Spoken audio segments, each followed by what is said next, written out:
शांति।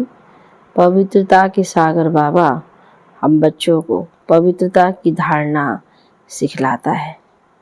परमात्मा कहता है पवित्रता जितना जितना जीवन में धारण करते हैं उतने उतनी जो भी हम चाहना रखते हैं सुख और शांति की, वो पवित्रता के आधार से ही मिलती है। इसलिए बाप और दादा दोनों की विशेष पसंदगी है। विशेष ज्ञान का श्रृंगार कहे फाउंडेशन है पवित्रता। इसलिए पवित्रता को तो संसार में दूर दूर तक शुरू से ही माना गया है। पवित्रता को बहुत कायम रखने के लिए बहुत आत्माओं ने कुर्बानी दी है। तो इसलिए बाबा भी हम बच्चों को पवित्रता की धारणा सिखाता है। तो पवित्रता का सागर बाबा आज हम बच्चों को विशेष किस धारणा में पवित्र बनना है, पवित्रता को धारण करने से क्या प्राप्ति होती है, उस पर विशेष रूप से समझाने दे रहे हैं।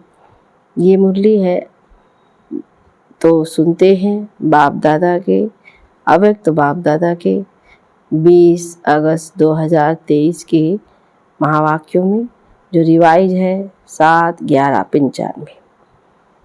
सार है आज का बाप दादा की विशेष पसंदगी और ज्ञान का फाउंडेशन पवित्रता।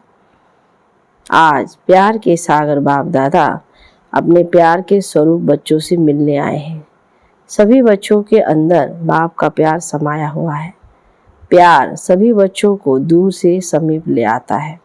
भगत आत्मा थे तो बाप से कितना दूर थे, इसलिए चारों ओर ढूंढते रहते थे। और अभी इतना समीप हो जो हर एक बच्चा निश्चय और फलक से कहता है कि मेरा बाबा मेरे साथ है। साथ है या ढूंढना पड़ता है, इस तरफ है उस तरफ है, तो कितना समीप हो गया। कोई भी पूछे परमात्मा कहाँ है तो क्या कहेंगे, मेरे साथ है। फलक से कहेंगे कि अब तो बाप भी मेरे बिना रह नहीं सकता। तो इतने समीप साथी बन गए हो, आप भी एक सेकंड भी बाप के बिना नहीं रह सकते हो। लेकिन जब माया आती है तब कौन साथ होता है? उस समय बाप अगर साथ है तो माया आ सकती है, लेकिन ना चाहते भी बीच बीच में बच्चे बाप से आंख मिचोड़ने का खेल कर देते हैं। बाप दादा बच्चों का ये खेल भी देखते रहते हैं कि बच्चे एक तरफ कह रहे हैं मेरा बाबा, और दूसरे तरफ किनारा भी कर लेते हैं। अगर अभी यहाँ ऐसे किनारा करेंगे तो आपको देख नहीं सकेंगे ना, तो आप भी माया की तरफ ऐसे ही कर लेते हो। बाप को देखने की दृष्टि बंद हो जाती है और माया को देखने की दृष्टि खुल जाती है। तो आँख मिचौली खेल कभी कभी खेलते हो। बाप फिर भी बच्चों के ऊपर रहम दिल बन माया से किसी भी ढंग से किनारा करा लेता है। वो बेहोश करती है और बाप होश में लाता है कि तुम मेरे हो। बंद आँख याद के जादू से खोल देते हैं। बाप दादा पूछते हैं कि सभी का प्यार कितने परसेंट में है, तो सभी कहते हैं 100% से भी ज़्यादा है। पदम गुणा प्यार है, ऐसा कहते हो ना। अच्छा, जिसका पदम गुणा से कम है, करोड़ है, लाख है, हजार, 100 है, वे हाथ उठाओ। कोई ने नहीं उठाया। अच्छा, सभी पक्के हैं। बाप दादा दूसरा क्वेश्चन करेंगे, फिर नहीं बदलना। अच्छा, ये तो बहुत खुशखबरी सुनाई कि पदम गुणा प्यार है। अभी बाप पूछते हैं कि प्यार का सबूत क्या होता है? समान बनना। तो समान बने हो नहीं, फिर पदम गुणा से तो कम हो गया। आप सभी कहेंगे कि सभी अभी संपूर्ण बनने में थोड़ा सा टाइम पड़ा है, इसलिए हो जाएंगे ऐसे।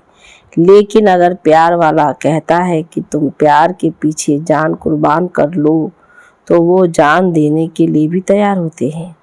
बाप दादा जान तो लेते नहीं हैं, क्योंकि जान से तो सेवा करनी है। लेकिन एक बात पर बाप दादा को थोड़े समय के लिए आश्चर्य करना पड़ता है। आश्चर्य करना नहीं चाहिए, वो तो आपको भी कहते हैं, लेकिन बाप दादा को आश्चर्य करना पड़ता है। पाठ बजाते हैं, जान कुर्बान छोड़ो, लेकिन प्यार की निशानी है निछावर होना, जो कहे वो करना। तो बाप सिर्फ एक बात में निछावर होना देखना चाहते हैं। बातें तो अनेक हैं, बातें तो अनेक देखते हैं, लेकिन बाप अनेक को नहीं लेते, सिर्फ एक बात में निछावर होना है। उसके लिए हाथ उठा लेते हैं, प्रतिज्ञा भी कर लेते हैं, लेकिन प्रतिज्ञा करने के बाद भी करते रहते हैं। वो क्या? हर एक स्वयं समझते हैं कि मेरा बार बार बाप से किनारा होने का मूल संस्कार या मूल कमजोरी क्या है। हर एक अपनी मूल कमजोरी को जानते हो ना, तो वो कमजोरी जानते हुए भी निछावर क्यों नहीं करते हो? 63 जन्म की साथी है, इसीलिए उससे प्यार है। प्यार का अर्थ ही है जो प्यार वाला पसंद करे वो करना। अगर मानो प्यार करने वाला एक बात अगर कहे, बाबा कहता है और वो दूसरा कुछ करते हैं, तो क्या हो जाता है? क्या हो जाता है? प्यार होता है या झगड़ा होता है? उस समय प्यार कहेंगे कि अच्छी तरह से लाठी उठाकर एक दो को लगाएंगे। तो बाप को क्या पसंद है? बाप दादा कहते हैं समान बनना, बाबा के समान बनना। तो कई बातें हैं ना। ब्रह्मा बाप की विशेषता देखो, और ब्रह्मा बाप समान ही बनना है, तो कितनी बड़ी लिस्ट है। उसके लिए भी बाप दादा कहते हैं चलो कोई बात नहीं, एक दो बात कम है तो भी हर्जा नहीं। लेकिन जो मूल फाउंडेशन है, जो ब्रह्मा बाप व ज्ञान का आधार है, वो क्या है? ब्रह्मा बाबा शिव बाबा की विशेष पसंदगी क्या है? पवित्रता, अंतर्मुखता, निश्चय बुद्धि, सच्चाई, सफाई। तो वास्तव में फाउंडेशन है पवित्रता। लेकिन पवित्रता की परिभाषा बहुत गूढ़ी है। पवित्रता जहाँ होगी वहाँ निश्चय, सच्चाई, सफाई ये सब आ जाता है। लेकिन बाप दादा देखते हैं पवित्रता की गूढ़ी भाषा, पवित्रता का गूढ़ी रहस्य अभी बुद्धि में पूरा स्पष्ट नहीं है। व्यर्थ संकल्प चलना या चलाना अपने अंदर भी चलता है और दूसरों को भी चलाने के निमित्त बनते हैं। तो व्यर्थ संकल्प क्या ये पवित्रता है? तो फिर संकल्प की पवित्रता का रहस्य सभी को प्रैक्टिकल में लाना चाहिए ना। वैसे देखा जाए तो पांचों ही विकार, चाहे काम हो चाहे मोह हो, सबसे नंबर 1 है काम और लास्ट में है मोह। लेकिन कोई भी विकार जब आता है तो पहले संकल्प में आता है। व्यर्थ संकल्प क्रोध भी पैदा करता है। तो काम अर्थात व्यर्थ दृष्टि, किसी आत्मा के प्रति अगर व्यर्थ दृष्टि भी जाती है तो उस समय पवित्रता नहीं मानी जाएगी। तो यह व्यर्थ संकल्प बाप के प्यार के पीछे निछावर क्यों नहीं करते? कर सकते हो? हाँ जी कहना बहुत सहज है, लेकिन बाप दादा के पास तो सबका चार्ट रहता है ना। अभी तक 5 ही विकारों के व्यर्थ संकल्प मेजॉरिटी के चलते हैं। फिर चाहे कोई भी विकार हो, ये क्यों, ये क्या, ऐसा होना नहीं चाहिए, ऐसा होना चाहिए, ये कॉमन बात बाप दादा सुनाते हैं कि ज्ञानी आत्माओं में या तो अपने गुण का, अपनी विशेषताओं का अभिमान आता है, या तो जितना आगे बढ़ते हैं उतना अपनी किसी भी बात में कमी को देख करके, कमी अपने पुरुषार्थ को नहीं लेकिन नाम में, मान में, शान में, पूछने में, आगे आने में, सेंटर इंचार्ज बनाने में, सेवा में, विशेष पाठ देने में, ये कमी, ये व्यर्थ संकल्प भी विशेष ज्ञानी आत्माओं के लिए बहुत नुकसान करता है। और आजकल ये 2 ही विशेष व्यर्थ संकल्प का आधार है। तो आप जब सेवा में जाओ तो एक दिन की दिनचर्या नोट करना और चेक करना कि एक दिन भी इन दोनों में से, चाहे अभिमान या दूसरे शब्दों में कहे अपमान, मेरे को कम क्यों, या दूसरे शब्दों में कहो अपमान, मेरे को कम क्यों, मेरा भी ये पद होना चाहिए, मेरे को आगे करना चाहिए, तो ये अपमान समझते हो ना। तो ये दो बातें, अभिमान और अपमान, यही दो आजकल व्यर्थ संकल्प का कारण है। तो इन दोनों को अगर निछावर कर दिया तो बाप समान बनना कोई मुश्किल नहीं है। तो क्या निछावर करने की शक्ति है? अच्छा, कितने समय में? अभी आज नवंबर है ना, नया साल आएगा तो 2 मास हो जाएगा ना। नए साल में वैसे भी नया खाता रखा जाता है। तो हर एक, चाहे टीचर, चाहे विद्यार्थी, चाहे महारथी, चाहे प्यादा, ऐसे नहीं कि ये तो महारथियों के लिए है, हम तो है ही छोटे। राज्य भाग्य लेने के टाइम तो कोई नहीं कहेगा कि मैं छोटा हूँ, उस समय तो कहेंगे कि सेकंड नारायण मुझे ही बना दो। तो हर एक को सिर्फ 2 शब्द अपना समाचार देना है और उस पास्ट के ऊपर विशेष ये लिखना, अवस्था का पोता मेल। तो वो पास्ट अलग हो जाएगी और अंदर लिखना कि व्यर्थ संकल्प किस परसेंटेज में निछावर हुई, 50% या 100% निछावर हुई। बस एक लाइन लिखना, लंबा चौड़ा नहीं लिखना। जो लंबा चौड़ा लिखेंगे उसको पहले ही फाड़ देंगे। तो तैयार हो, जोर से बोलो हाँ जी या ना जी। जो समझते हैं कि हम इसमें हिम्मत चाहिए, टाइम भी चाहिए, तो अभी से हाथ उठा लो, बाबा भी समझा रहे। तो आपको पहले से ही छुट्टी है। कोई है या पीछे लिखेंगे? पुरुषार्थ तो बहुत किया लेकिन हुआ नहीं, ऐसे तो नहीं लिखेंगे, पक्के हैं। अच्छा, बाप दादा ने देखा कि प्यार मधुबन तक तो ले आता है, लेकिन उसी प्यार से पहुंचाना कहाँ है? बाप समान बनना है ना। तो जैसे मधुबन में भागते भागते आते हो ना, मेरा नाम जरूर लिखो, मेरा नाम जरूर लिखो, और नहीं लिखते तो टीचर को थोड़ी आग भी दिखा देते हो। तो जैसे मधुबन के लिए प्यार में भागते हो, आते हो, ऐसे ही पुरुषार्थ करो कि मेरा नाम बाप समान बनने में पहले हो। तो ये पवित्रता का फाउंडेशन पक्का करो। ब्रह्मा बाप ने पवित्रता के कारण, एक नवीनता के कारण गालियाँ भी खाई। पवित्रता फाउंडेशन है और फाउंडेशन का ब्रह्मचर्य व्रत धारण करना, ये तो एक कॉमन बात है। लेकिन अभी आगे बड़े हो तो बचपन की स्टेज नहीं है, अभी तो वानप्रस्थ स्थिति में जाना है। मैं ब्रह्मचारी तो नहीं रहता हूँ, पवित्रता तो है ही, सिर्फ इसमें खुश नहीं हो जाओ। वैसे तो अभी दृष्टि वृत्ति में पवित्रता को और भी अंडरलाइन करो, लेकिन मूल फाउंडेशन है अपने संकल्प को शुद्ध बनाओ, ज्ञान स्वरूप बनाओ, शक्ति स्वरूप बनाओ। संकल्प में कमजोरी बहुत है, क्या करे कर नहीं सकते हैं, पता नहीं क्या हो गया। क्या ये पवित्रता की शक्ति है? पवित्र आत्मा कहेगी क्या करें, हो गया, हो जाता है। चाहते तो नहीं है, लेकिन ये कौन सी आत्मा है? पवित्र आत्मा बोलती है कि कमजोर आत्मा बोलती है? त्रिकालदर्शी आत्माएं हो, जब क्यों क्या कहते हो? तो बाप दादा कहते हैं इन्हीं को जिज्ञासुओं के आगे ले जाओ, इनको चित्र समझाते हैं कि 84 जन्मों को हम जानते हैं, 84 जन्मों को हम जानते हैं, समझाते हो। 84 जन्म और करते हो, अभी क्या और क्यों? जब जानते हो तो जानने वाला क्या क्यों करेगा? वो जानता है कि ये इसीलिए होता है। क्या का जवाब स्वयं ही बुद्धि में आएगा कि माया के प्रभाव के परवश है, चाहे महारथी हो चाहे प्यादा हो। अगर महारथी से भी गलती होती है तो उस समय वो महारथी नहीं है, परवश है।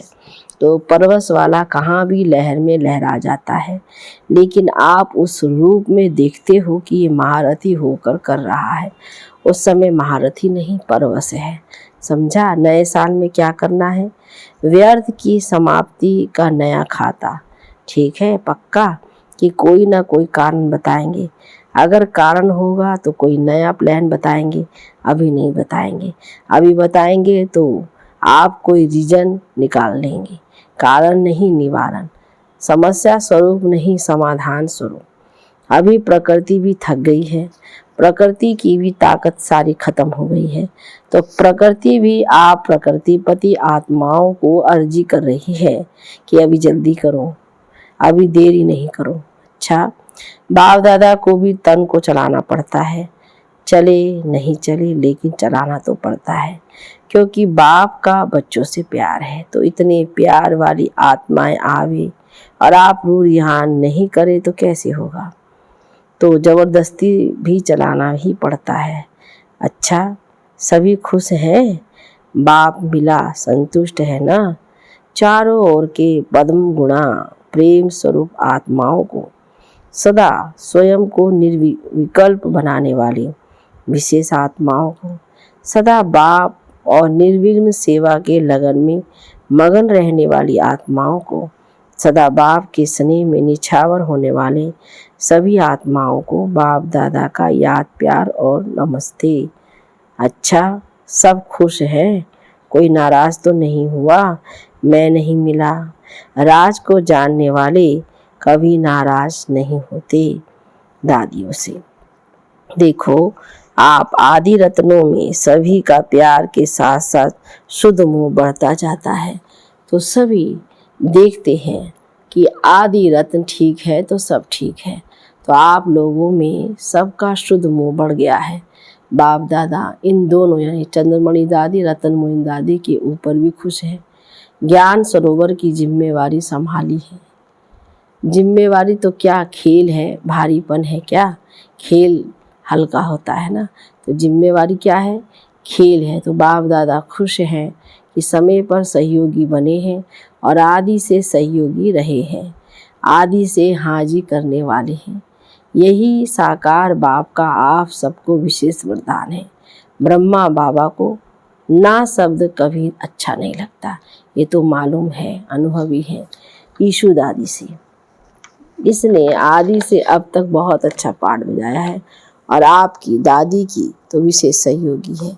कोई भी बात में सुनने सुनाने वाली बहुत अच्छी है, क्योंकि गंभीर रहती है। ये गंभीरता का गुण बहुत आगे बढ़ाता है।